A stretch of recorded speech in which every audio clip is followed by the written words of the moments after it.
BJP బెంగాల్‌లో గెలిచింది. వెంటనే కాంగ్రెస్ మరియు కమ్యూనిస్ట్ పార్టీ ఆఫీసులు వెంటనే తెరుచుకోబడ్డాయి. ఈ మాట వినగానే మీరేం ఆలోచించారో నేను చెప్పనా? ఈ బీజేపీ గెలిచింది కదా! కాంగ్రెస్ వోళ్ళం, మేము కమ్యూనిస్ట్ వాళ్ళం వెంటనే పార్టీ ఆఫీసులు ఓపెన్ చేస్తాం. ఈ రోజు నుంచే కాదు, ఈ గంట నుంచే కాదు, ఈ నిమిషం కాదు, ఈ క్షణం నుంచే బీజేపీ మీద పోరాటం చేస్తాం. బీజేపీ వాళ్ళం ఏది ఎడ్డమంటే తెడ్డమంటాం. వాళ్ళు చేసిన ప్రతి పనిని వ్యతిరేకిస్తాం. ఈ సెకండ్ నుంచే పోరాటం చేస్తూ వాళ్ళకి నిద్రపోనీయం. మేము కూడా నిద్రపోం. అవసరమైతే తిండి, నీరు అన్నీ మానేసి పోరాటమే ఆయుధంగా మేము జీవించేస్తాం. నెక్స్ట్ ఎలక్షన్స్‌లో ఎట్టి పరిస్థితుల్లో మా పార్టీలు గెలవాలని చెప్పేసి పార్టీ ఆఫీసులు ఓపెన్ చేశారు అని మీరు భావిస్తున్నారు కదా! అయితే మీరు పప్పులో కాలేశారు. మీరు ఎంతో దూరం ఆలోచించారు. అంత సీన్ లేదండి. ఇక విషయం దగ్గరకు వస్తే టీఎంసీ పాలనలో పశ్చిమ బెంగాల్‌లో ఉన్న కంపెనీలు వెళ్ళిపోయి ఏ కంపెనీలు నడిచిపోయిన ఒక కంపెనీ మాత్రం బాగా నడిచింది. ఏంటో తెలుసా? లాకులేసే కంపెనీ. అదే ఇతర పార్టీ ఆఫీసులకు లాకులేసే కంపెనీ. మీకు విషయం మొత్తం అర్థమై ఉండవచ్చు.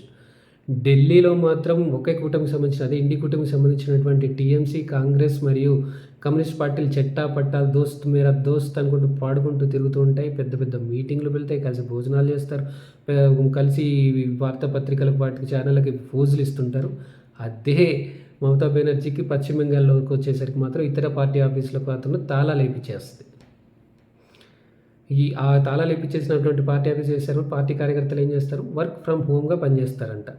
కమ్యూనిస్టులు ఎక్కడైనా బీజేపీ గెలిస్తే ఏం చేస్తారు?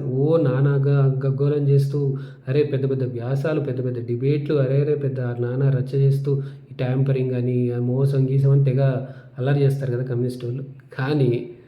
కానీ పశ్చిమ బెంగాల్‌లో సంబరాలు చేసుకున్నారు. మరొకసారి చెప్తున్నా, కమ్యూనిస్టోళ్ళు బీజేపీ గెలిచిన తర్వాత సంబరాలు జరుపుకున్నారు. ఎందుకో తెలుసా?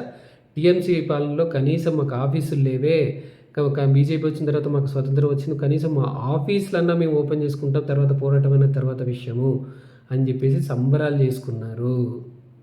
మీరు ఒక విషయం గమనించాలి.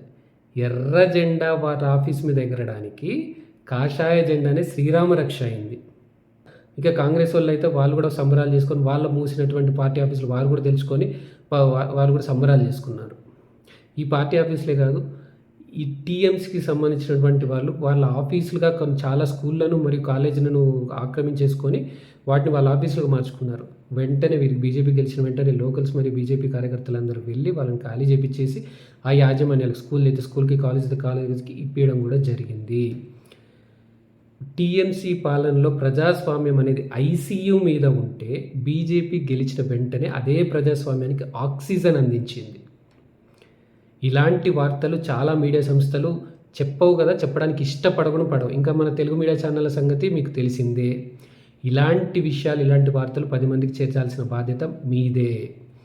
నా ఈ కంటెంట్ నచ్చితే లైక్, షేర్ మరియు కమెంట్ చేస్తూ నా యూట్యూబ్ ఛానల్ని సబ్స్క్రైబ్ చేసుకున్న వాళ్ళు దయచేసి సబ్స్క్రైబ్ చేసుకోవాల్సినదిగా విజ్ఞప్తి. జై హింద్.